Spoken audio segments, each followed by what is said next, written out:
Hi friends, welcome back to my channel. ഇന്നത്തെ video എന്താണെന്ന് വെച്ചാൽ നമ്മുടെ ഹെയർ ഗ്രോത്തിന് ഒരുപാട് ഹെൽപ്പ് ചെയ്യുന്ന ഒരു ഇൻഗ്രീഡിയൻ്റ് ആണ് റോസ്മേരി. അപ്പോൾ ഈ റോസ്മേരി വെച്ചിട്ട് ഒരു ഹെയർ ടോണർ ഉണ്ടാക്കുന്ന ഒരു വീഡിയോ ആണ്. മുടി കൊഴിച്ചിൽ മാറാനും പുതിയ മുടി കിളിർക്കാനും താരൻ മാറാനും ഒക്കെ ഒരുപാട് ഹെൽപ്പ് ചെയ്യുന്ന ഒരു ടോണറാണ്. വീഡിയോ മുഴുവനായിട്ട് കാണാൻ ശ്രമിക്കുക. അതേപോലെ വീഡിയോ ഹെൽപ്ഫുൾ ആവുകയാണെന്നുണ്ടെങ്കിൽ ചാനലൊന്ന് സബ്സ്ക്രൈബ് ചെയ്ത് സപ്പോർട്ട് ചെയ്യുക. ഈ ഒരു റോസ്മേരി വാട്ടർ ഉണ്ടാക്കാൻ വേണ്ടിയിട്ട് ഞാനിപ്പോൾ ഇവിടെ എടുത്തിരിക്കുന്നത് ഡ്രൈഡ് റോസ്മേരി ലീവ്സ് ആണ്. നമുക്ക് ഷോപ്പുകളിലൊക്കെ അവൈലബിൾ ആണ്, ഓൺലൈനിൽ വാങ്ങിക്കാൻ കിട്ടും. റോസ്മേരി നമ്മുടെ ഹെയർ ഗ്രോത്ത് കൂടാനും സ്കാൽപ്പ് ക്ലെൻസ് ചെയ്യാനും പിന്നെ സ്കാൽപ്പിൽ എന്തെങ്കിലും തരത്തിലുള്ള ഇഷ്യൂസ് ഒക്കെ ഉണ്ടെങ്കിൽ അതൊക്കെ മാറാനും പിന്നെ മുടിയുടെ ഷൈനിങ് കൂട്ടാനൊക്കെ ഒരുപാട് ഹെൽപ്പ് ചെയ്യുന്നുണ്ട്. ഇത് മാത്രമല്ല വേറെ ഒരുപാട് ബെനിഫിറ്റ്സ് ഉണ്ട്. നമ്മുടെ സ്കിന്നിനാണെന്നുണ്ടെങ്കിലും ഹെയറിനാണെന്നുണ്ടെങ്കിലും റോസ്മേരിയുടെ ബെനിഫിറ്റ്സ് പറഞ്ഞിട്ടുള്ള ഒരു വീഡിയോ ഞാൻ ചെയ്തിട്ടുണ്ട്. അപ്പോൾ അത് കാണാത്തവരുണ്ടെങ്കിലും ഒന്ന് പോയിട്ട് കാണാം. ഈ ഒരു ടോണർ ഉണ്ടാക്കാൻ വേണ്ടിയിട്ട് റോസ്മേരി മാത്രമല്ല നമുക്ക് ഈസിലി അവൈലബിൾ ആയിട്ടുള്ള കുറച്ച് ഇൻഗ്രീഡിയൻസ് കൂടി വേണം. അതിലൊന്നാണ് ഉലുവ. നമ്മുടെ ഹെയർ ഫോൾ കൺട്രോൾ ചെയ്യാനും പിന്നെ ഡാൻഡ്രഫ് കുറയ്ക്കാനും ഹെയറിൻ്റെ ഡ്രൈനസ് ട്രീറ്റ് ചെയ്യാനും പിന്നെ ഹെയർ തിന്നിങ് ഒക്കെ ഒന്ന് കൺട്രോൾ ചെയ്യാനൊക്കെ ഹെൽപ്പ് ചെയ്യുന്ന ഒന്നാണ്. രണ്ടാമത്തതാണ് നമ്മുടെ കരിഞ്ജീരകം. മുടി നല്ല ഹെൽത്തി ആയിട്ട് വളരാൻ വേണ്ടി ഹെൽപ്പ് ചെയ്യുന്നുണ്ട്. പിന്നെ അതേപോലെ തന്നെ നമ്മൾ ഡെയിലി യൂസ് ചെയ്യുകയാണെന്നുണ്ടെങ്കിൽ നേരത്തെ നരയൊക്കെ വരുന്നത് തടയും. അടുത്തത് നീം ലീവ്സ് ആണ്. ഹെൽത്തി ഹെയർ ഗ്രോത്തിനെ പ്രൊമോട്ട് ചെയ്യുന്ന ഒന്നാണ്. പിന്നെ ഡാൻഡ്രഫ് റിഡ്യൂസ് ചെയ്യാൻ വേണ്ടിയിട്ട് ഹെൽപ്പ് ചെയ്യുന്നതാണ്. നീം അവൈലബിൾ അല്ലെങ്കിൽ കറി ലീവ്സ് എടുക്കാവുന്നതാണ്. ഫ്രഷ് ആയിട്ട് കിട്ടുന്നതാണെങ്കിൽ ഏറ്റവും നല്ലത്. പിന്നെ വേണ്ടത് 2 ഗ്ലാസ് വെള്ളമാണ്. ഈ ഒരു ടോണർ ഉണ്ടാക്കാൻ വേണ്ടിയിട്ട് വലിയ പ്രൊസീജിയേഴ്സ് ഒന്നും ചെയ്യാനില്ല.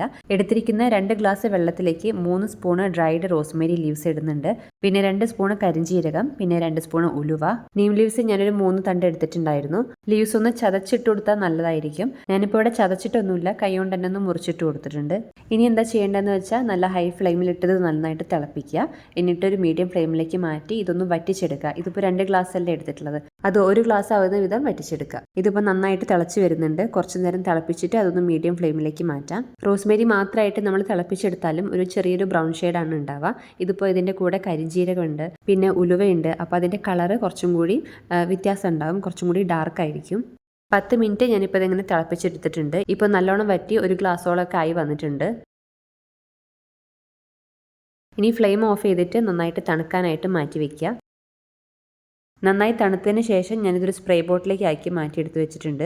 ഇനി ഇതെങ്ങനെയാണ് ഉപയോഗിക്കേണ്ടതെന്ന് വെച്ചാൽ നമ്മൾ ആദ്യം ഏത് ഹെയർ ഓയിലാണോ ഉപയോഗിക്കുന്നത് അത് ആദ്യം അപ്ലൈ ചെയ്തതിന് ശേഷം ഒരു ഹെഡ് മസാജ് കൊടുക്കുക. എന്നിട്ട് ഈ ഒരു വാട്ടർ സ്പ്രേ ചെയ്ത് കൊടുക്കുക. സ്കാൽപ്പിലും ഹെയറിലും ഒക്കെ നന്നായിട്ട് തന്നെ സ്പ്രേ ചെയ്ത് കൊടുക്കുക. ഒരു 10-15 മിനിറ്റ് മാത്രം വെക്കേണ്ട ആവശ്യമുള്ളൂ. എന്നിട്ട് നമുക്ക് സാധാ വെള്ളത്തിൽ കഴുകിക്കളയാം. ഷാമ്പു ചെയ്യേണ്ട ആവശ്യമില്ല. ആഴ്ചയിൽ 2-3 വട്ടമൊക്കെ ചെയ്യാൻ വേണ്ടിയിട്ട് ശ്രമിക്കുക കേട്ടോ. ഡെയിലി ചെയ്താലും കുഴപ്പമൊന്നുമില്ല. ഡെയിലി ചെയ്യാൻ സമയം കിട്ടുന്നവർ അങ്ങനെ ചെയ്യുക. അല്ലാന്നുണ്ടെങ്കിൽ ആഴ്ചയിൽ 2-3 വട്ടം മാത്രം ചെയ്താൽ മതി.